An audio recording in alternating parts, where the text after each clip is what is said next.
We have a desire to define that which is often undefinable. When it comes to life and its highly coveted outcomes, assessing the things that we want, we use probability to solidify things that are entirely fluid. For example, you often hear about the odds of becoming a professional football player, the odds of becoming a CEO, of going to Harvard, making 6 or 7 figures, numbers that often paint a picture of why you can't. When you hear only 1 in however many millions of people accomplish something, the intent is to show you that you're more likely to fall into the millions bucket than the 1 bucket, to show just how rare or difficult or out of the ordinary achieving that thing would be.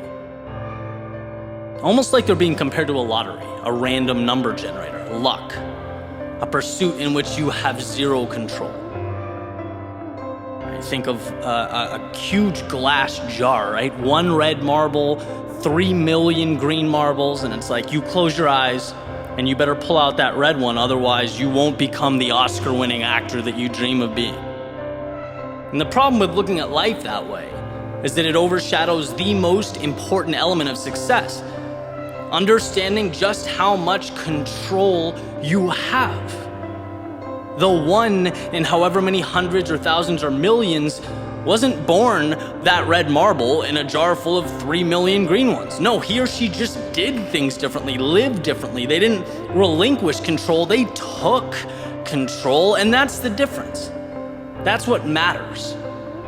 The lottery is sitting back and hoping your numbers pull. In real life, you create your own probability every day, every minute that goes towards working towards a goal. That means you get closer. Why would you take a snapshot of the present moment in time and use that to define the likelihood that you'll live out your dreams someday down the road? It doesn't tell you anything. It's the steps along the way that make your vision a reality. Using the same metaphor, every step, every decision to push forward, every time you dig deep and find a little advantage, you're replacing one of those green marbles with a red one. Maybe you can't quantify that numerically, maybe you can't see the progress, but it's there. In fact, numbers should never scare you because they're an indicator that the vast majority of people aren't prepared to go all the way, aren't willing to do what it takes, and that you, by simply not stopping, by thinking that you can, by giving more than the person next to you, have a tremendous advantage over the rest of the world. When you hear only a small number of people make it or graduate or get accepted or win, your thought process shouldn't be, oh no, it should be perfect. This is my opportunity. Of course, the number of elite people in any arena is going to be small. Think of what it takes to get there. Think of the sacrifice needed to make it happen, the cost that must be paid. The only odds that warrant attention are the odds that you will continue forward, and you should know that they are 100%.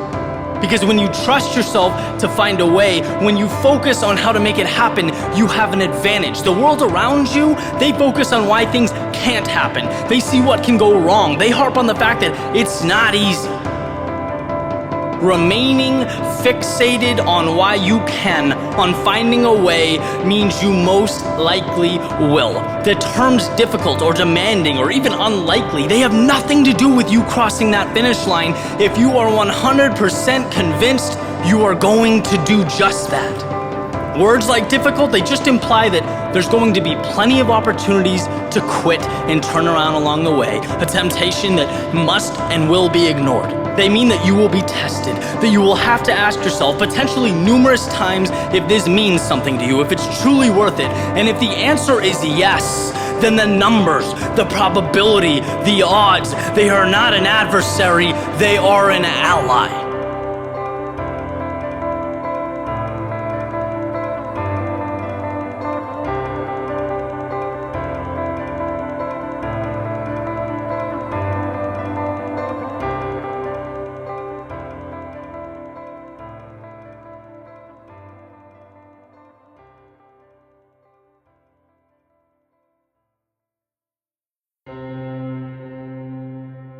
What motivates you? No, not when things are great. Not when you have momentum and you're feeling good, But what motivates you on your down days? When things are a little off, not going the way you want them to, you took an L, angry with your progress, maybe even having a hard time remembering why you got into the game to begin with. What acts as your rope to latch onto and pull yourself back up to a good place? Because after all, that's what it's all about, right? The difference between a good day and a bad day is nothing more than the thoughts in your head. You're walking down the street, something comes to mind that, we've all been there. You're happy about it, you're excited about it, kind of lifts you up for a second. Your day didn't change. Nothing around you changed, your mindset did. And that particular moment, that feeling is worth diving into because it's incredibly relevant when we're talking about big picture pursuits, working towards something that is a long way away. I was just talking to a friend of mine, lives in Nashville, incredibly talented guy, and he's working like crazy to get his music out there. And we were talking about our similarities as creators, and the idea that no matter how much time you put into something, how hard you work, you never really know how the next song, video, speech, or whatever piece of content, how it's going to be received. You just never know.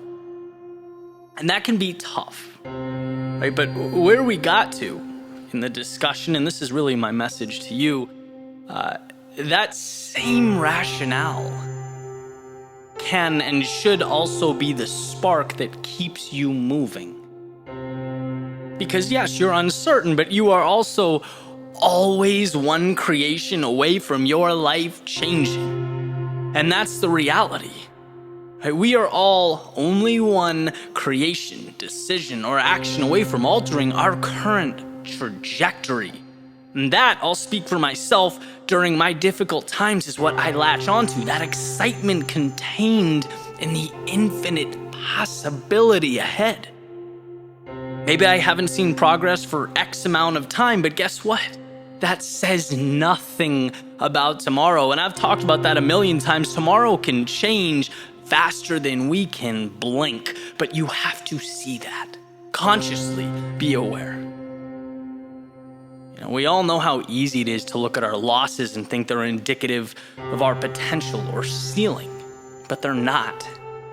The losses, the struggle, they are the seeds to growth.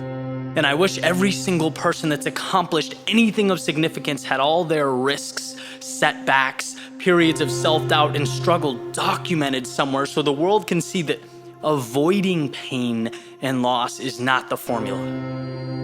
It's knowing that pain and loss are part of the process and continuing through it. Not taking it personal. Failure is not personal. It's the water that makes the plant grow. See, 90% of the game is tricking yourself, positioning yourself to feel momentum. Feel that progress. The little steps in the long journey. Setting up appointments, projects, events, creating visible benchmarks, even when they're tiny. Because when you feel like you're progressing, you're empowered. When you're empowered, you win. Remember this. The only way to lose in life is to stop. It is to stop growing, stop progressing, stop failing, stop taking risks. That's it. And yeah, that might sound simple, might sound easy, right? Just don't stop. But it's not. And anyone in pursuit of something greater knows it's not. When you're beat down, when you've written 200 songs and none have hit, when you've spent money you don't even have on a film or a video and it doesn't get good reviews, when you start a company or invest in a product that doesn't meet expectations, the act of moving forward, it feels impossible, but that is the magic. I had a coach that used to always repeat the saying, success is often simply hanging on when others are letting go. Yes, you want to be great. You should. We all do. But being great comes with time. It's skill. It's hours. It's commitment. Moving forward takes no skill, no talent, just self-belief. And that can be accomplished right now. That is a win you can pocket right now, immediately. And what I tell myself during those rough stretches, it is quite simple. Any future step could be the one that changes my life, as long as I continue forward. I am one creation away from everything changing, and so are you. Something can come to life because of you. When you're digging deep, when you feel like all the work, the energy's not paying off, remind yourself that momentum, right? The wind at your back, the flipped switch that changes your life as you know it, it is one step away. And when you fall short, it is one step away. And when you fall short, it is one more step away, because one of those steps will be it. One of them will open that door you've been pounding on, and it won't be because you did the impossible. It will be because you convinced yourself to move forward when your doubt and your insecurity begged you to stop. You knew one of these at-bats would be the one to change it all, and you didn't stop until one of them did.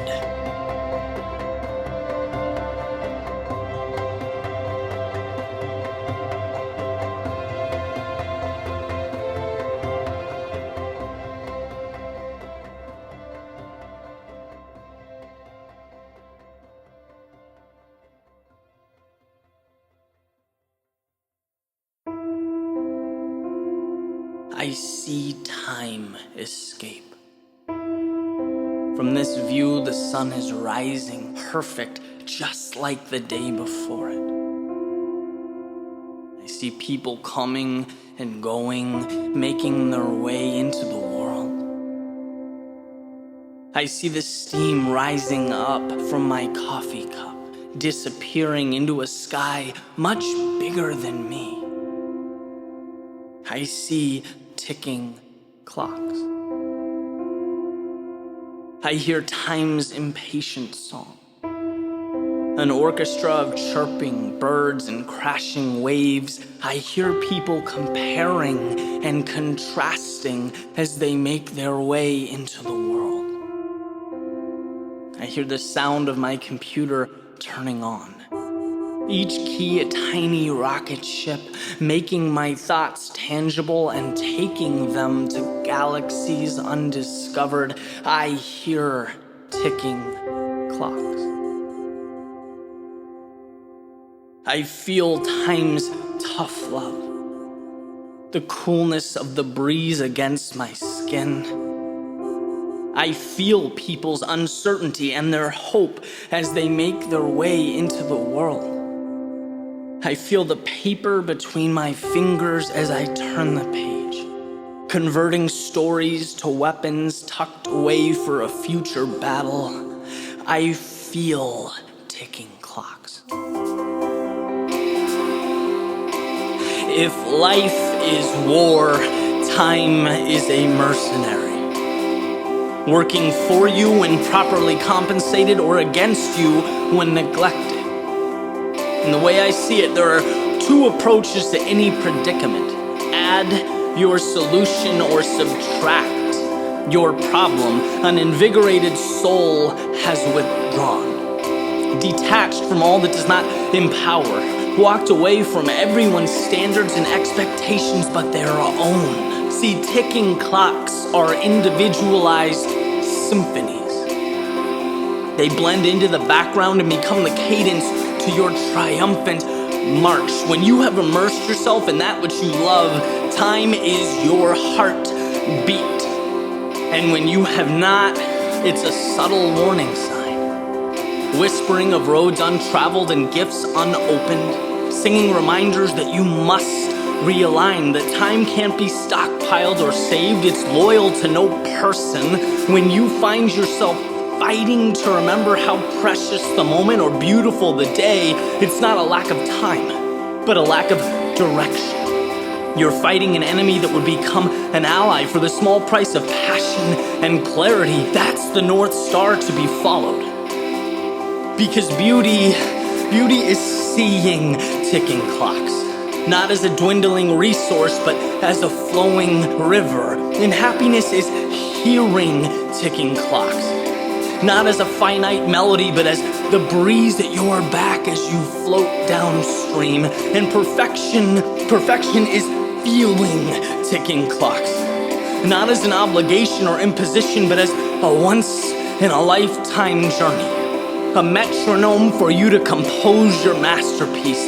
Give a pulse to that which hides away in your soul, waiting to emerge.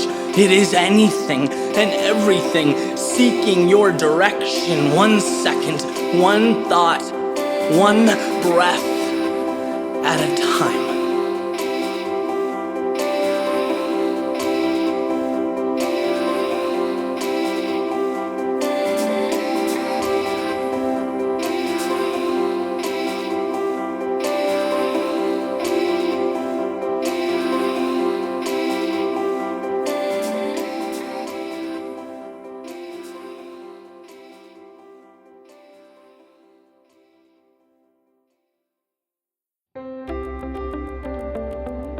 Just as it stood, one day it all came crashing down, scattered across the floor like a bucket of building blocks that had been tipped over. Lifeless, no shape, no direction. And as two onlookers quietly stared at the mess on the ground in front of them, one put his head in his hands and cried.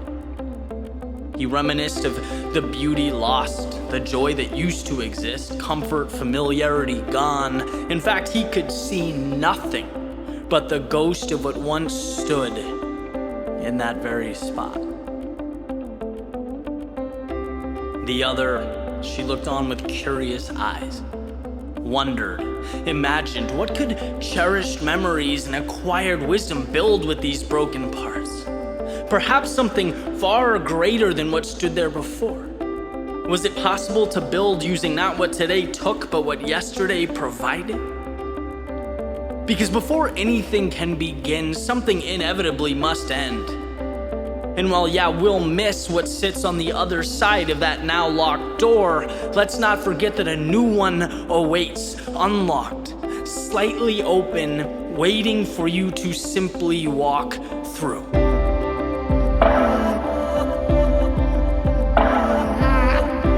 Broken is fractured, but not damaged. Same pieces, same parts, same potential, just temporarily lacking cohesion. When what you know comes crashing down, we look on and think sometimes it's fate, sometimes it's a mistake. But the truth is, every time it is a chance to begin again. It's stripping down what you have, breathing in, puffing up your chest, pushing your normal, your routine, your regular off the shelf and watching it explode into a million tiny pieces on the living room floor. Unsettling, sure. The unknown often is. But life's best kept secrets are blended into what we already see, know, and have. How nearsighted to blame the situation when all it asks is that we see life a little differently. Old things must break in order to make new things. Who you thought you were must unravel so that you can become who you might be. Broken is not over, it's a beginning. Broken is the old coming down so its replacement can pierce the sky. Broken is taking what didn't work and rearranging it so that it does. Broken is growth, a derivative of greatness, life in motion, a place in time. It is not forever, not damaged or flawed or over. No, it's right where it needs to be.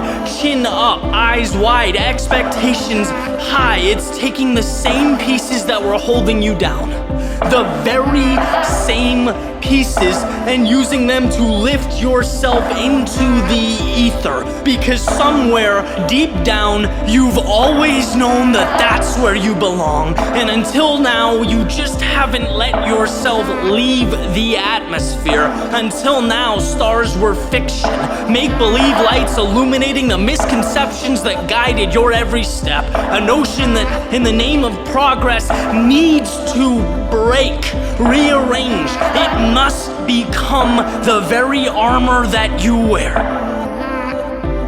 See, a life worth living is comprised of plot twists, broken assurances, and redefined plans. The same feet that cause your stumble propel your jump. The same troubles that bring you hardship give you what you need for growth. Yesterday didn't define you, it broke you down so that today you can build yourself back up.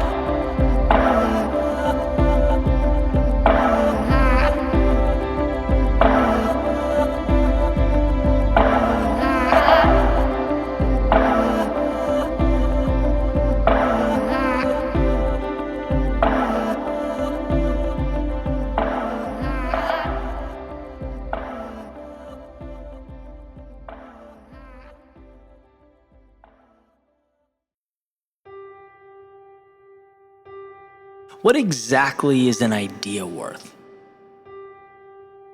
Well, both nothing and everything.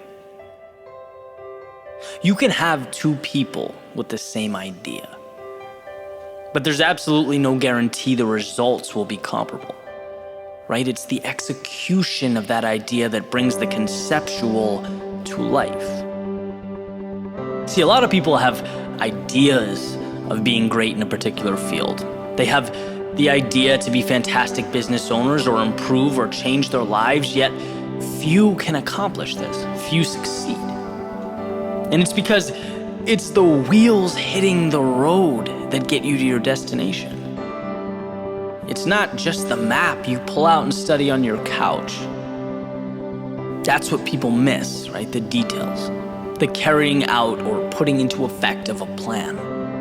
Where you take those pieces, but then you make them mean something. That's where the room for error lives. That's where our outcomes are reached. That's what differentiates us. You know, there are certain things in life that change our outlook along the way. They become pillars in our lives, and for me, this is one of them. The realization that the ideas alone are powerless. To me, ideas are pieces of metal, and they can remain worthless. They can end up in a junkyard or used to build skyscrapers, 747s and Ferraris.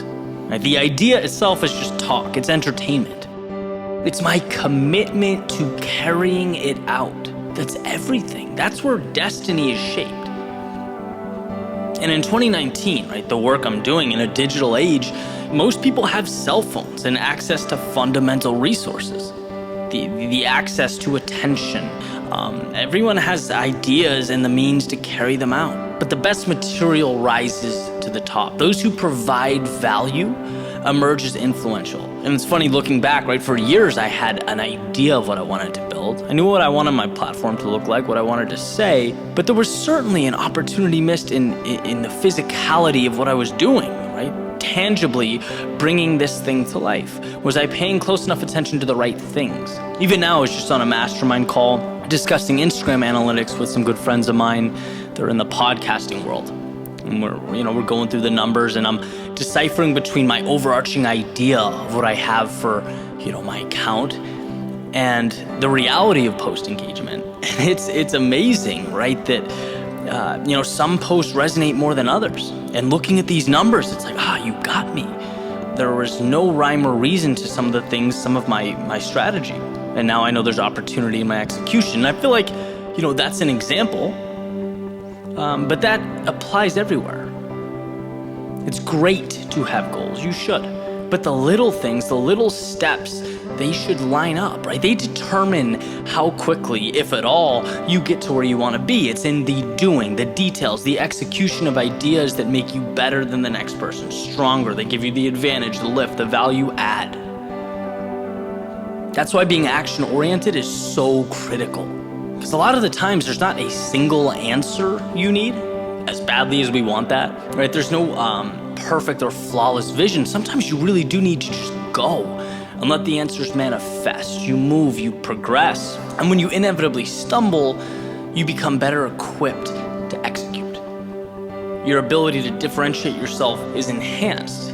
I just gave Instagram as an example. If I didn't move, right? If I didn't just post, share my thoughts, put things out there, I wouldn't have been able to look at and dissect what resonated, what didn't. What were my little failures? What were my successes? What helped my brand? What didn't? Your idea is shaped by failures. But ideas alone, they don't do that for you. In fact, a lot of people die with ideas, untapped, unleveraged journeys that never started. It's that mobility, that movement that eliminates the odds of such a fate. Now, there's a tremendous truth to the statement that a lack of clarity is the enemy of progress. What I've come to learn, though, is that clarity is earned, right? It's fought for. I like to think of a chef, standing over a table with all of his or her ingredients laid out. That chef has to make a lot of terrible plates before he or she can decipher which ingredients give them what they want, and what to leave out, what to add. It's progress in the face of uncertainty that allows ideas to come to life. It allows the perfection of a craft, streamlines their execution.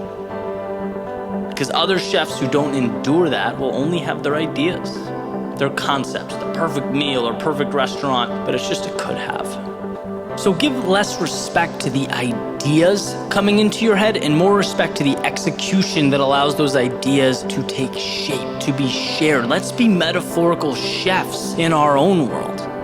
Going, moving, having the courage to experiment with different recipes. Because yes, failing, particularly at first, it takes courage. But over time, it shows us the trail we were longing to take.